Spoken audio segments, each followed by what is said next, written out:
Ya, kita mulai ya. Ya, dokter.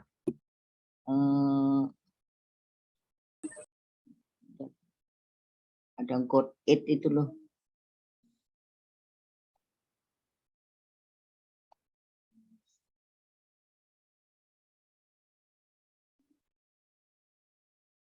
Lagi enggak kelihatan, Dek? Di sini? Masih terlihat share screen-nya, dokter. Tadi PPT sudah terlihat, Iya. dokter. Jadi kita mulai. Selamat sore. Topik hari ini adalah mengenai fisiologi darah. Kemudian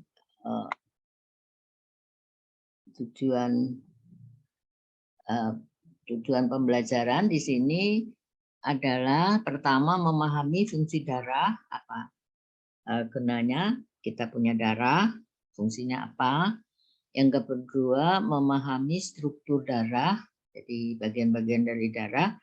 Yang ketiga, memahami hematopoiesis, artinya pembuatan sel darah atau bagian-bagian darah. Kemudian darah adalah bagian dari cairan tubuh. Jadi cairan tubuh itu terdiri dari cairan ekstraseluler, cairan yang di dalam sel, dan cairan darah sendiri. Jadi darah tersusun dari plasma ya sekitar 55%, kemudian sel darah 45%. Jadi perbandingan antara padat dan cair ini disebut hematokrit.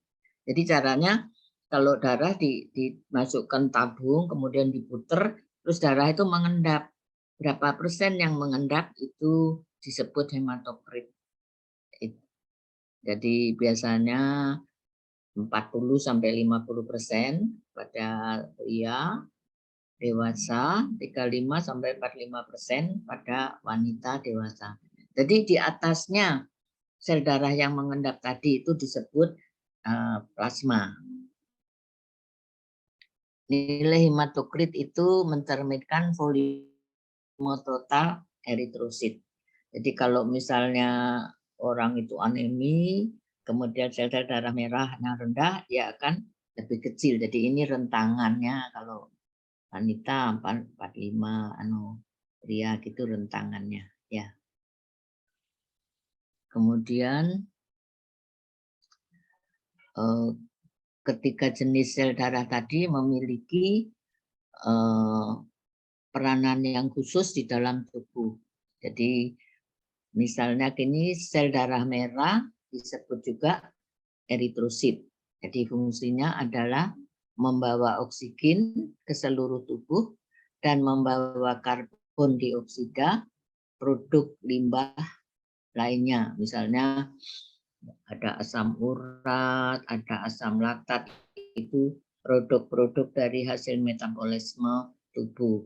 Jadi melalui proses pernapasan maka paru-paru, yang di paru-paru saya kira sudah ya, paru-paru.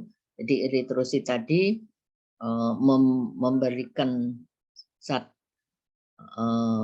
CO-nya keluar dari tubuh dan paru-paru mengikat oksigen yang melalui darah.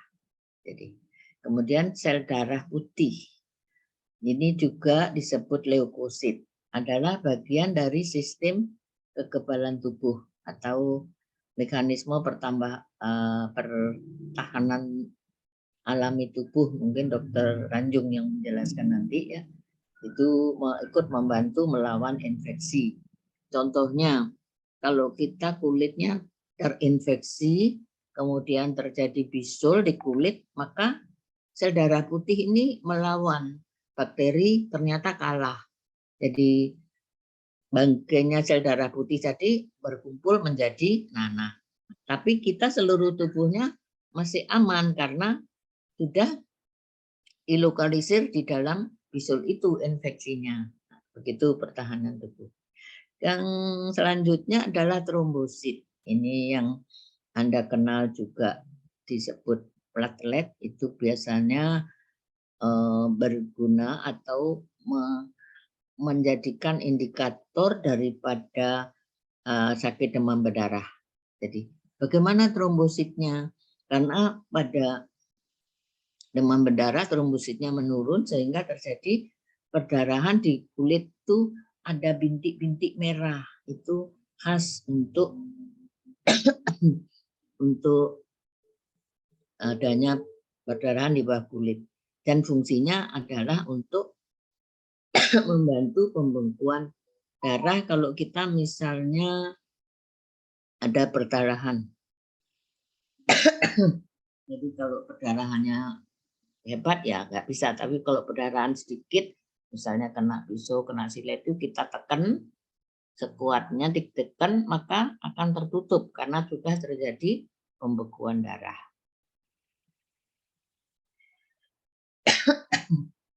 Berhubung fungsi darah adalah sebagai alat pengangkut. Tadi saya sebutkan kalau oksigen diangkut oleh eritrosit dari paru ke jantung dan dari jantung ke seluruh tubuh. Saya kira di kuliah jantung Anda sudah dapatkan ini. Kemudian plasma darah, dia mengangkut zat-zat kimia yang berupa limbah dari metabolisme ataupun zat-zat yang kita perlukan diabsorpsi makanan. Kalau kita dari sistem pencernaan kita dengan darah, plasma darah diangkut misalnya glukose, asam lemak, proteinnya asam amino. Kemudian ini sari makanan tadi dari usus dibawa ke hati, kemudian dari hati ke seluruh tubuh. Dari hasil metabolisme yang karbon dioksida itu dibawa ke paru untuk dibuang melalui pernapasan kita. Sedangkan yang bahan limbah cair dari metabolisme yang tidak berguna, misalnya urea, amonia, itu dibuang sebagai cairan melalui ginjal. Jadi kalau Anda sudah dapat ginjal, maka kalau limbah berupa cairan dibuang melalui kulit dan ginjal. Kalau berupa makanan padat ya dari pencernaan dibuang menjadi tinja atau feses. Kalau yang berupa uap CO2 itu dibuang melalui paru-paru. Kemudian juga darah ini mengangkut hormon. Jadi kalau definisi hormon adalah suatu zat yang langsung dibawa darah. Jadi tidak melalui saluran. Misalnya kalau suatu enzim itu biasanya melalui saluran dari enzim pankreas melalui saluran ke usus 12 jari atau duodenum. Tapi kalau namanya hormon ini langsung masuk ke dalam darah dan kemudian dialirkan ke seluruh tubuh. Itu hormon. Nanti kuliah hormon Dokter Tanjung.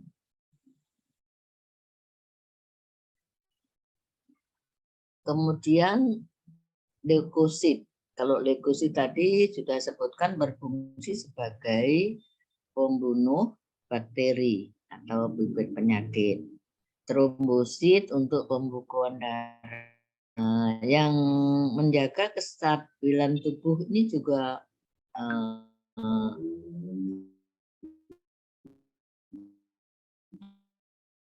darah, jadi suhu tubuh dipertahankan sekitar 37. Kita tetap temperaturnya sekitar 37. Hal ini dikarenakan penyebaran energi panas secara merata dilakukan oleh airnya 8%, air 80%, protein 8%, di mana protein ini terdiri dari albumin, hormon, globulin, protrombin, dan fibrinubin. Jadi protrombin, fibrinubin tadi untuk trombosit tadi.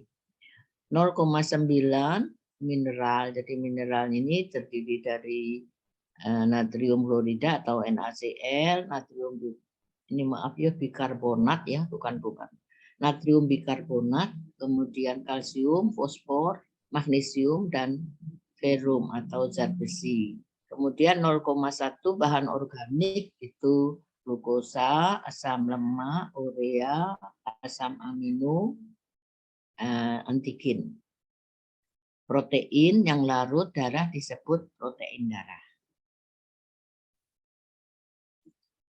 Protein darah yang penting tadi sudah sebutkan adalah albumin, hormon, globulin, protomin, fibrinogen. Jadi hormon penting untuk fisiologi alat-alat tubuh, nanti di dalam kuliah hormon Anda dapatkan itu. Jadi dibawa oleh darah.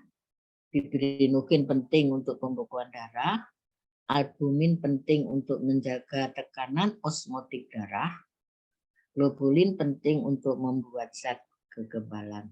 Ya. Nah, ini tadi apa namanya? Kalau darah diputer ya, di sentrifuge, maka akan mengendap darahnya ini. Sel-sel di sini darah merah, darah putih, di atasnya ada plasma. Jadi yang ini kalau orang pria laki-laki dewasa 45, maka plasmanya 55. Jadi ini terdiri dari air, tadi sudah sebutkan, air ini larut suatu protein, di mana proteinnya sekitar 7%. Protein itu terdiri dari apa?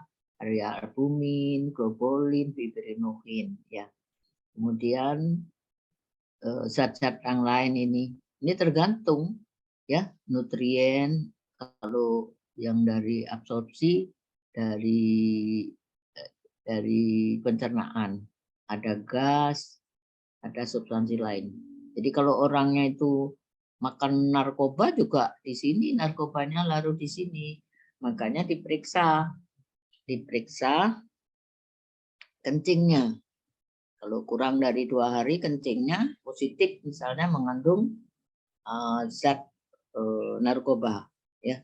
Tapi kalau sudah lama, maka narkoba ini sudah diabsorpsi di rambut, maka dicabut rambutnya, dicek ada narkobanya enggak. Kalau sudah bertahun-tahun dia makan narkoba, misalnya begitu. Jadi kalau yang baru beberapa sekalian malam ini minum, maka dicek oleh polisi itu melalui urine, dites langsung terdapat apa jenis narkobanya. Ya. Ini mengenai darah, ini isinya darah. Nah ini macam-macam darah, ada darah merah, darah putih. Jadi darah putih sendiri dari ada basofil, ada eosinofil, ya. Jadi ini jumlah darah merah ini sekitar 4,3 sampai 6,2 juta per cc, ya. Ini isi darah putih. Jadi ada yang namanya nama-nama sel darah putih ini dan presentasinya. Ada monosit, eosinophil. Jadi untuk kalau kita cek darah itu, oh eosinofilnya tinggi, pasti dia alergi. Jadi kalau dia pas gatal-gatal alergi, maka ini tinggi. Oh ini betul, itu reaksi alergi. Kalau pas infeksi monosit dan limfositnya tinggi. Oh ini karena infeksi gitu. Kalau infeksinya demam berdarah, trombositnya rendah, misalnya gitu ya. Di sini diperiksa darahnya. Ini histologi, saya kira Anda sudah dapat ya histologi daripada darah. Ini darah. Ini darah putih. Kalau ada yang berinti berglandula, ada yang neutrofil, ada intinya banyak. Kalau darah merah dia tidak berinti, jadi bentuknya kayak cakram. Ini darah yang tidak normal. Kalau normalnya bundar, ya. Kalau yang ini ada gangguan darah, ya. Kalau ini bentuk elemen-elemen darah di sini, ya. Ini platelet.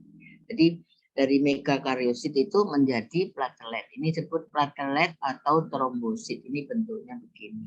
Ya. Jadi komposisi sudah saya sebutkan tadi. Jadi komposisi daripada darah itu ada berupa sel dan plasma. Yang berupa sel tadi, sel darah merah yang disebut eritrosit, sel darah putih trombosit, yang platelet disebut trombosit. Jadi semuanya ini disebut komposisi seluler. Yang plasma ini juga disebut ekstraseluler fluid, jadi termasuk dari jaringan ekstraseluler. Yang termasuk jaringan ekstraseluler yang lain itu limfosit, misalnya cairan di dalam bola mata, misalnya cairan di sekitar kepala, misalnya cairan di antara sendi-sendi supaya sendi gampang bergerak, itu semua ekstraseluler. Tapi tidak ada pembuluhnya, tidak ada dindingnya, itu ekstraseluler yang non vaskuler. Jadi plasma ini tadi saya sebutkan juga jadi 9% air dan sebagainya nih. Komposisinya mirip dengan cairan ini. Fungsi sudah ya. Saya sudah di sini mengangkut. Jadi ini homeostasis. Jadi apa yang disebut homeostasis itu mempertahankan milieu interior tubuh. Salah satunya misalnya temperatur tubuh, juga pH, juga saluran ekstraseluler ini dipertahankan. Jadi kalau ini pH dan ininya terganggu, ini orangnya misalnya penyakit diare banyak, orangnya tekanan darah turun, ekstraseluler menurun, pH-nya menjadi asam, orang ini akan menderita dehidrasi berat dan disebut asidosis. Jadi pH yang normal adalah 7,35 sampai 7,45. Nah, itu rentangan normal. Kalau sudah menderita diare berat, itu dia akan asam. Jadi kurang dari 7,35.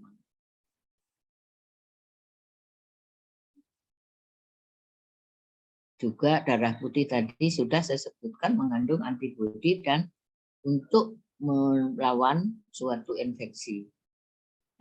Kalau trombosit untuk pembekuan darah. Jadi untuk mengurangi darah yang kalau luka itu darah hilang. Jadi ini saya kira sudah ya. Ini histologi daripada darah.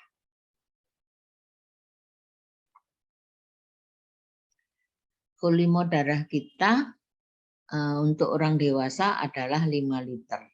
Jadi kalau Anda sudah dapat jantung, jadi dari paru-paru itu semua darah masuk ke atrium kanan, dari atrium kanan ke paru terus masuk atrium kiri, itu sama waktu sekali kontraksi, namanya stroke volume, itu sekali kontraksi umpamanya 70 cc.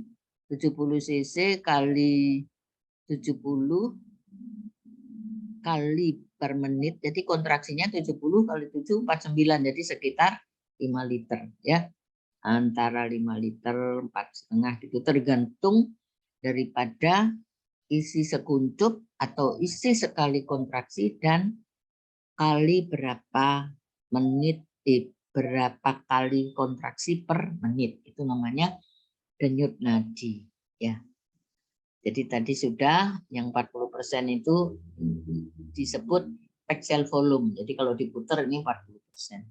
Jadi tadi sudah untuk laki-laki dewasa, kalau wanita lebih rendah. Ini sudah kan fungsinya. Ini ulangan saja dalam bahasa Inggris. Anda jelas. Ya. Jadi ini bagaimana bentuk histologi daripada eritrosit. Jadi eritrosit itu bentuknya gini, jadi cengahnya tekuk ya, dilempeh.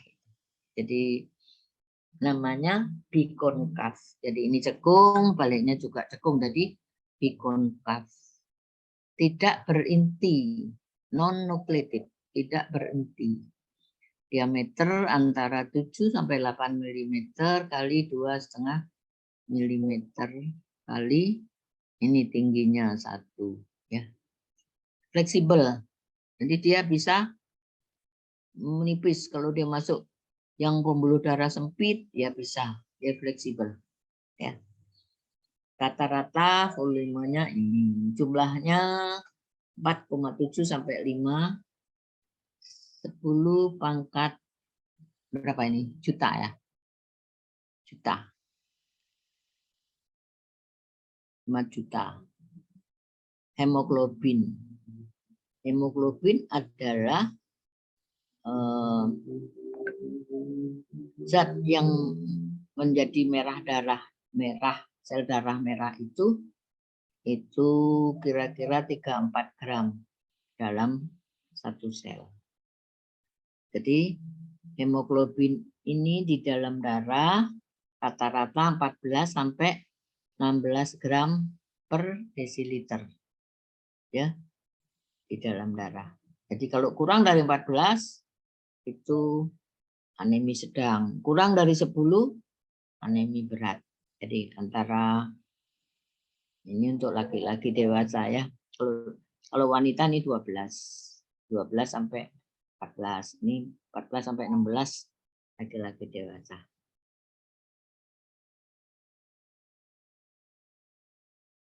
Bagaimana produksi darah merah? Jadi kalau bayi embrio di dalam rahim itu dijoksek. Kemudian pada trimester pertama dari 6 di hati dan limpa dan nodus, limfonodus. Kemudian sudah menjelang lahir dia ada di bone marrow. Ya. Setelah lahir, setelah lahir darah itu dibuat di sumsum tulang atau bone marrow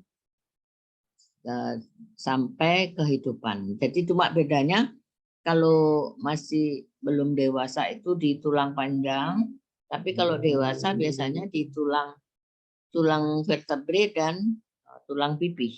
Ya.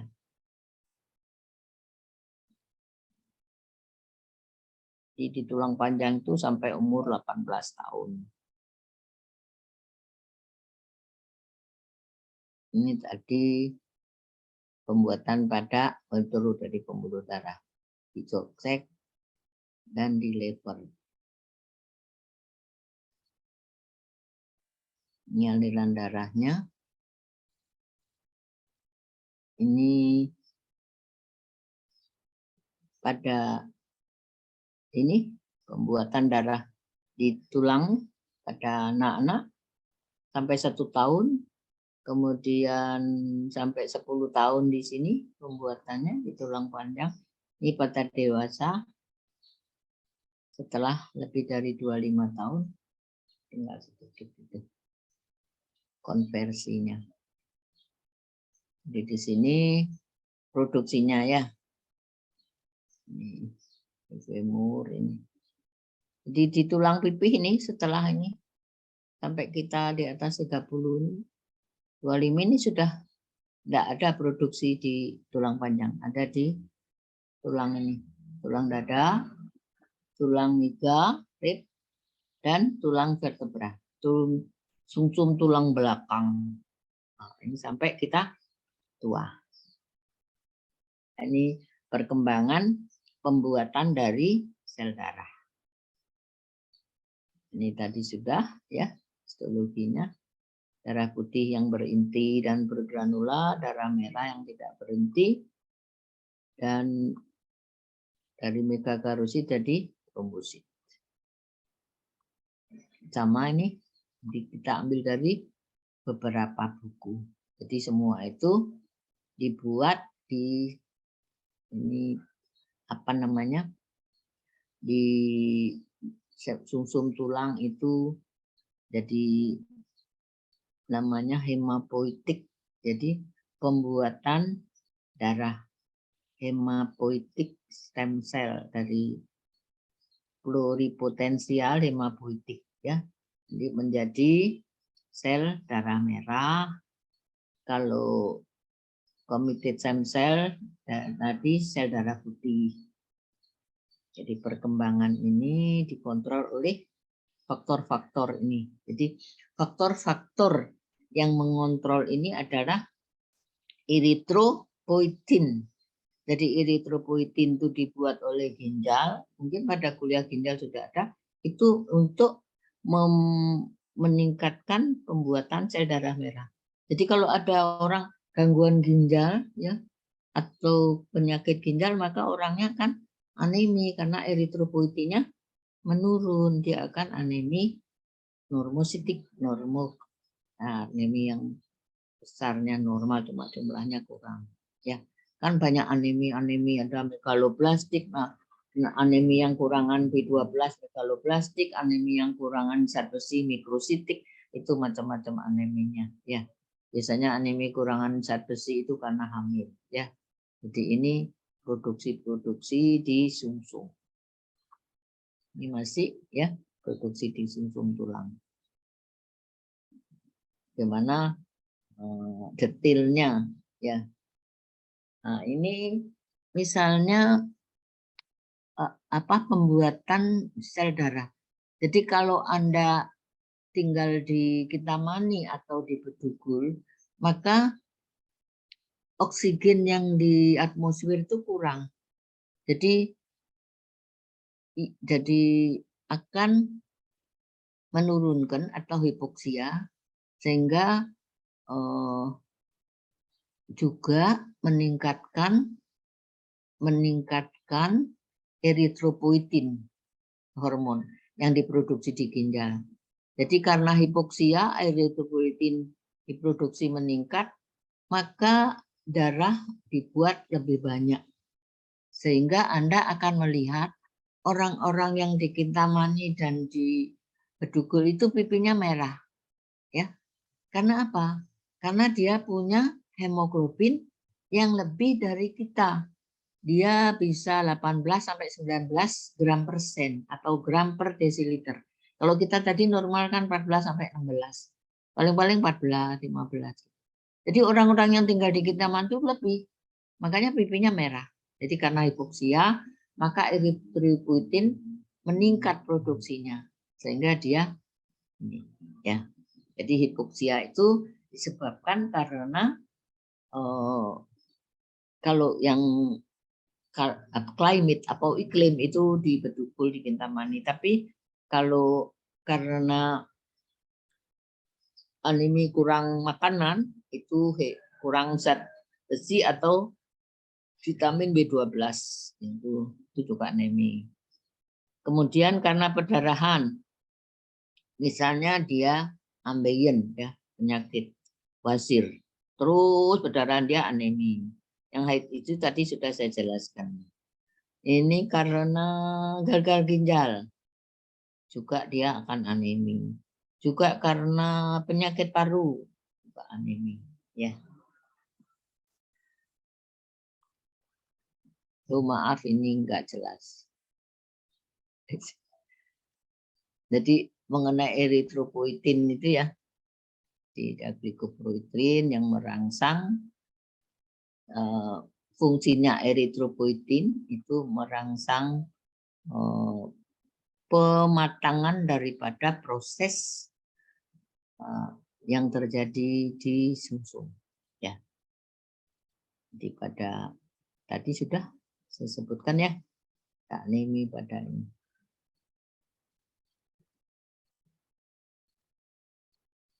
Ini hemostasis. Hemostasis itu pembekuan darah. Jadi fase-fase hemostasis atau terjadi penyetopan suatu pendarahan itu ada yang disebut vasospasme, kemudian timbulnya platelet. Jadi platelet itu akan membentuk suatu jaring yang menutup luka. Nah, terjadi pembekuan. Nah, itu konsepnya hemostasis.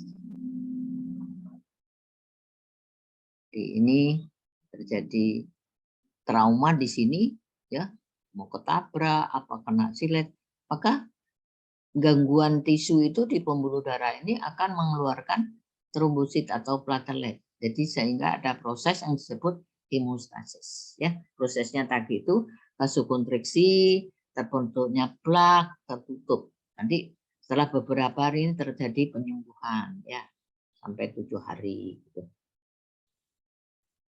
Ini mengenai trombosit, ya. Ini mengenai kalau sudah terjadi plak maka dilisis. Jadi penyembuhan dilisis itu artinya dilepaskan lagi. Jadi oleh plasmin. Sekarang golongan darah, ya. Golongan darah itu menurut HbO sistem, ya. Ada manusia yang bergolongan darah A, B, AB dan O. Jadi kalau O itu disebut donor umum, jadi AB itu penerima AB harus AB. Kalau O bisa diberikan ke A dan B. Ini diwarisi, ya. Golongan darah ini merupakan genetik, diwarisi dari kedua orang tua. Jadi kalau orang tua ibunya A, ayahnya B, anaknya bisa AB atau A atau B, atau A anaknya atau B atau AB.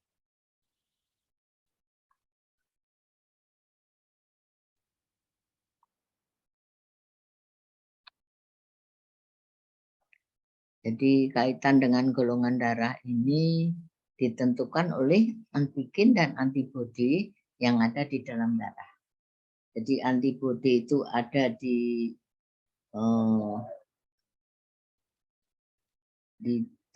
di kuman, misalnya zat-zat itu sedang terdapat di plasma. Kalau antigen darah itu molekul protein yang pada permukaan sel darah merah. Jadi selalu kalau kita mau transfusi selalu plasma dikasih sel darah merah, plasma pemberi ini di cross. Jadi kita takutnya kalau terjadi penggumpalan itu.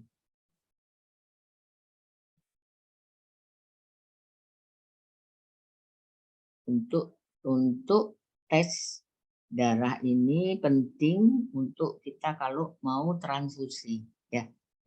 Karena di dalam dinding molekul protein di dalam sel darah merah itu ada antigen, ya. Di plasmanya antibodi, ya. Jadi ini misalnya antibodi A bertemu dengan antigen A, maka terjadilah reaksi antibodi yang berujung pada penghancuran antigen, ya, sehingga tidak boleh ditransfusi sembarangan, jadi harus dites dulu. Jadi sistem ini manusia itu ada yang memiliki golongan darah A itu memiliki antigen A, tapi sel darah merahnya memiliki antibodi anti B, ya, itu dalam plasma. Yang orang golongan darah B memiliki antigen B, sel-sel darah merahnya, kemudian plasmanya antibodi anti A, ya. Jadi makanya nggak boleh golongan darah A dikasih B, nanti takutnya gumpalan, ya, sehingga orangnya bisa meninggal. Kemudian kalau O dia tidak memiliki, jadi bisa ditransfusi ke B boleh, ke A boleh, ya. Ini memilih antigen dan B tetapi tidak memiliki antibodi, sehingga dia hanya menerima yang sejenis, boleh ditransfusi ke AB saja. Itu konsep daripada transfusi untuk kalau Anda untuk memahami golongan darah, ya. Jadi ini golongan resus, ya, resus.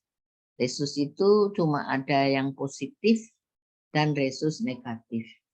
Jadi bahayanya di sini orang yang resus positif kawin dengan resus negatif, itu bahayanya. Jadi tidak boleh, ya. Jadi ini detail-detailnya itu Anda tidak terlalu perlu, cuma bahwa kenapa kok ada penggolongan darah resus itu maksudnya kalau suatu perkawinan tidak boleh resusnya harus sama, negatif, negatif, positif, positif. Kalau negatif positif anaknya nanti akan meninggal waktu lahir, misalnya gitu ya. Jadi ini golongan darah resus tadi itu yang dikhawatirkan kalau resus negatif nanti anaknya mewarisi resus positif dari ayah, jadi ibunya negatif, ayah positif, maka akhirnya dia di dalam darah itu meninggal waktu lahir. Jadi anak pertama hidup, nanti anak kedua meninggal, anak ketiga meninggal. Biasanya begitu. Ya. Jadi untuk tes laboratorium, jadi Anda tidak perlu paham sekali. Yang penting dites dulu kalau kita mau transfusi. Kalau ini tes untuk mengetahui golongan. Jadi kalau golongan darah A, jadi eritrositnya A, ini antigennya di luar, antibodinya anti A, ini ada di plasma. Jadi antigennya anti A. Ini penjelasannya. Ini tesnya. Jadi kalau golongan darah A maka di tes antisera A dia akan menggumpal. Jadi orang itu golongan darah A. Kalau orang di antiseranya B dikasih anti B dia menggumpal. Itu untuk menentukan golongan darah. Ya, saya kira cukup sekian. Jadi Anda tidak perlu memahami sekali dan aku tidak akan tanya. Cuma ini konsep-konsep supaya nanti Anda tahu, oh ini kok waktu cabut gigi kok perdarahan hebat. Ternyata dia trombositnya sedikit karena dia selalu minum clopidogrel sama aspilet.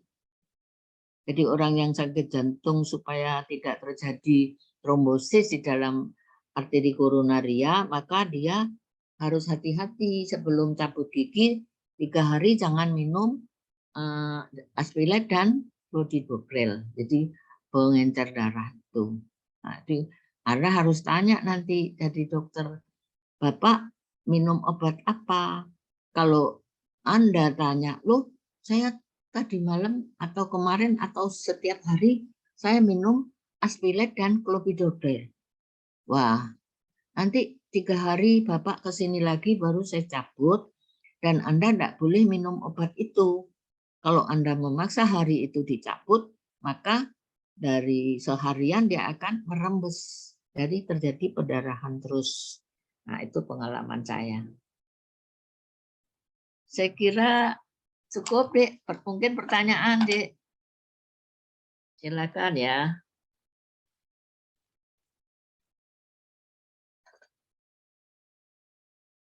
Izin bertanya, dokter. Silakan. Ya, saya absen 28, nama saya Dava. Jadi pertanyaan Dava di sini dari antigen dan antibodi yang terdapat pada golongan darah ABO dan AB, dokter. Apakah ada golongan darah yang unggul, dokter, dalam mengatasi Dalam penyakit? 4 golongan tadi. Ya. Jadi yang unggul ya O, Dek. Jadi golongan darah O itu Anda bisa jadi donor universal. Jadi kalau Dek golongan darah apa? Tahu? Dek apaan? Dokter. Nah itu berarti Anda menjadi donor universal. Kalau AB itu paling jelek, jadi namanya resipien universal. Sama sekali tidak bisa jadi donor kecuali sesama AB. Jadi golongan darah O itu memang kebanyakan di Asia, di Indonesia itu banyak. Saya lupa persentasenya berapa dari gambaran geografi Asia Tenggara, semua itu ada gambarannya. Jadi gambaran golongan darahnya berbanyakan O itu di Indonesia, Asia Tenggara itu banyak golongan darah O. Misalnya begitu, dia ada petanya itu. Saya tidak hafal betul persen-persennya, tapi golongan darah O itu disebut donor universal. Artinya apa? Bisa diberikan kepada A, kepada orang golongan darah A dan O. Tapi syaratnya ya harus dites dulu tadi. Jadi plasmanya donor dikasih eritrosit resipien penerima. Nanti plasmanya penerima dikasih sel merah darah donor. Jadi kalau semuanya itu larut, boleh menjadi donor. Kita tidak ada faktor lain, misalnya ada A1, A2, itu kok menggumpal dengan O, berarti Anda nggak boleh menjadi donor untuk orang itu. Udah paham? Sudah, dan terima kasih dokter. Ya, terima kasih pertanyaannya. Teman yang lain, adik silakan.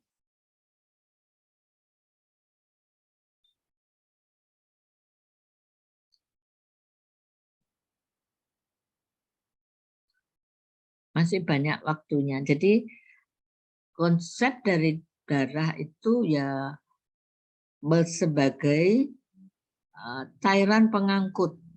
Kemudian yang menjalankan itu jantung. Jantung sebagai pompa, ya, sebagai pompa. Waktu berkontraksi namanya sistol, waktu dilatasi namanya diastol. Jadi baru sekali kontraksi itu namanya isi sekuncup dikalikan nadi.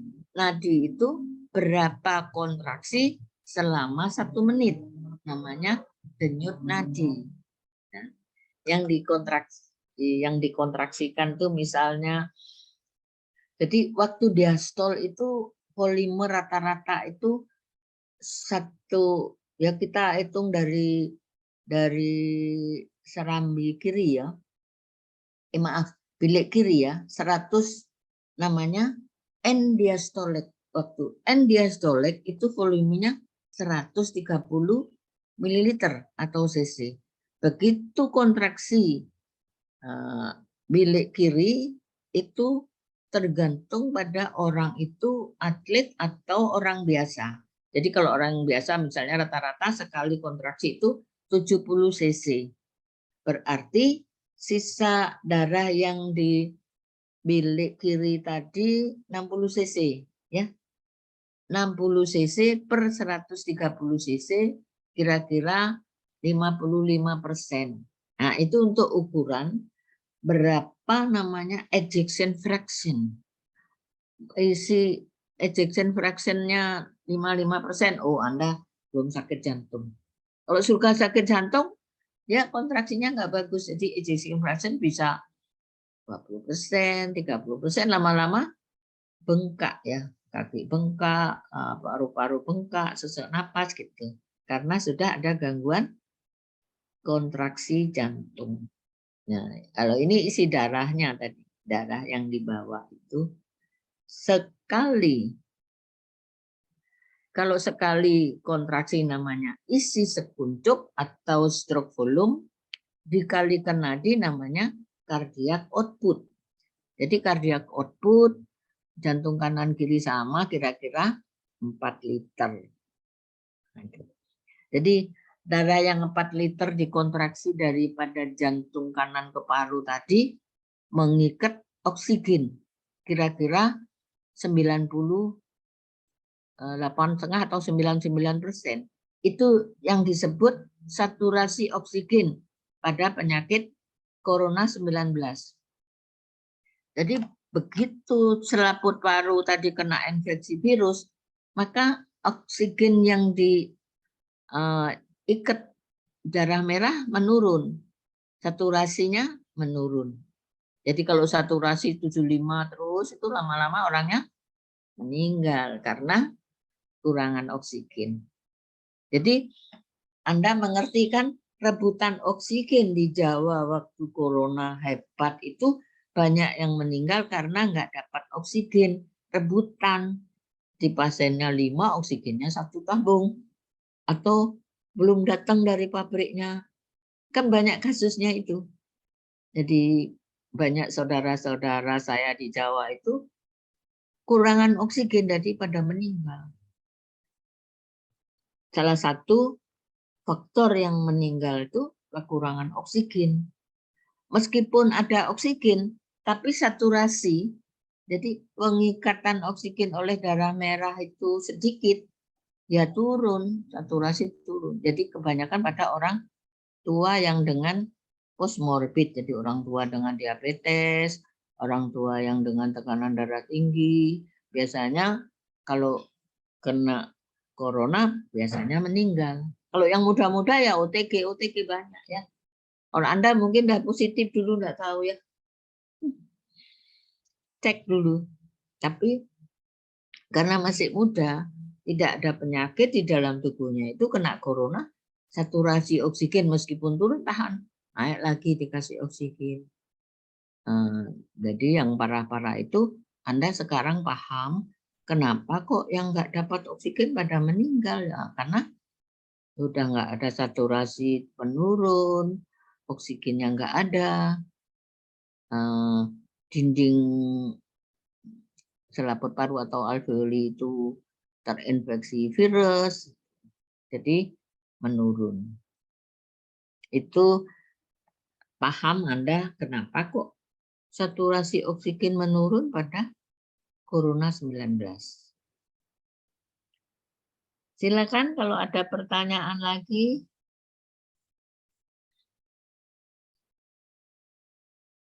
Mungkin pengalaman saudara-saudara yang sakit anemi, mengenai anemi ya. Anemi bisa karena pendarahan, itu disebut normositik, normokromik. Jadi anemi itu didiagnosa dari merahnya, kemerahan sel darah merah dan besarnya.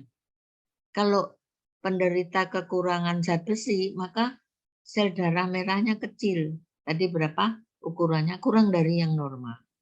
Jadi misalnya orang yang cacing tambang, penyakit cacing tambang itu kurangan zat besi. Ibu hamil itu kurangan zat besi. Biasanya obatnya sangobion atau zat besi, pel zat besi. Kalau orang yang makannya nggak bagus, kurangan vitamin B12, biasanya orang yang vegetarian. Ingat, orang vegetarian itu kekurangan B12 kalau dia tidak minum suplemen. Karena apa? Vitamin B12 itu hanya ada di protein hewani. Jadi kalau Anda veget, tidak makan protein hewani, pasti kekurangan B12, aneminya makrositik, anemi megaloblastik. Jadi sel-sel darah merahnya itu membesar, tapi kurang merah karena dia kurang B12. Ya. Jadi untuk pemahaman secara umum mengenai darah, ya. Jadi orang-orang itu banyak sekali, terutama yang sekte ya, mungkin ada yang jadi sekte Hari Krishna, harus veget, nggak boleh makan protein hewani. Itu harapannya atau kebanyakan mesti kekurangan B12. Biasanya mereka minum pil B12. Ya. Kalau enggak pasti kurang karena makanan sehari-hari dia enggak makan protein hewani. Jadi protein hewani itu yang mengandung vitamin B12. Itu mengenai anemi. Apalagi hubungan dengan darah. Perdarahan, asidosis,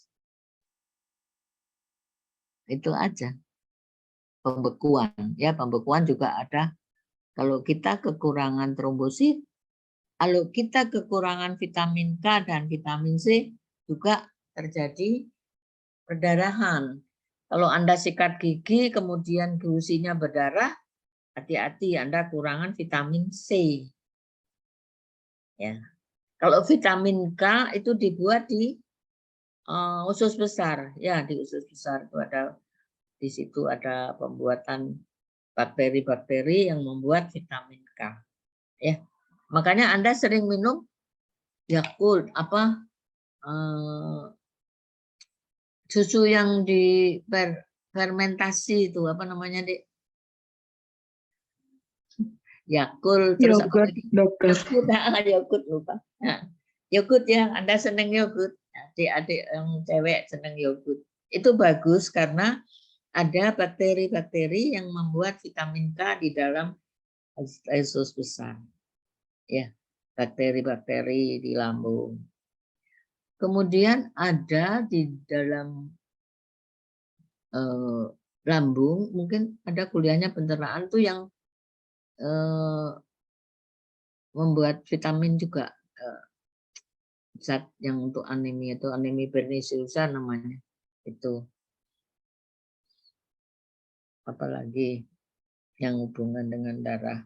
Kalau untuk limfonya nanti Dokter Tanjung ya. Kuliahnya sudah, Dek, Dokter Tanjung? Sudah, dokter. Ya. Kapan? Tadi pagi? Ya, dokter. Oh.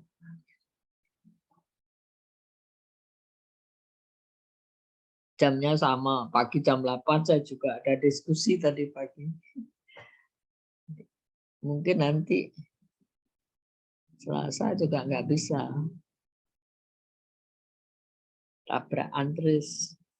Saya kan di Warma Dewa itu saya kasih kuliah semester 1, semester 3. Sebagai tutor semester 5. Jadi padat acaranya. Mungkin sudah tidak ada pertanyaan atau masih ada, silakan Mbaknya belum nanya, Mbak-mbaknya.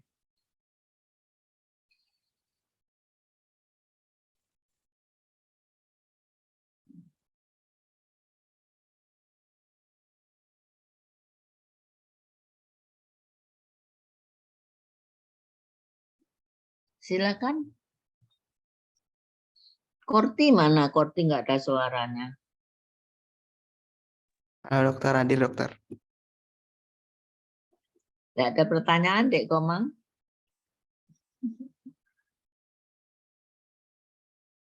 Belum ada dokter. Belum ada, oke. Bisa ditutup, Dek Komang.